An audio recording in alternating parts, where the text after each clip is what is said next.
Мак, ты помнишь, когда мы с Мединой, Рустамом и Шейхом поехали в Гранд-парк, Медина нам купила коктейли с шариками.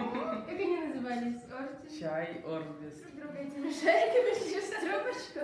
И Шахматзур вылил на меня весь свой коктейль. И мы начали друг друга обливать коктейлем, а Мака под этот шум такая: я сяду в окна, я сяду в окна. И убежала в машину, она залазит в машину, захлопывает дверь на ключ. И я такая: Мака, открой дверь. Потом нет, Мака такая: с другой стороны. Нет, Мака, это не Мединина машина, она такая: с другой стороны. И Шейх с другой стороны дергает за ручку, и они уезжают. И мы такие типа... И мы с Шейхом стоим, смеемся и бежим к Медине. И такие: Медина,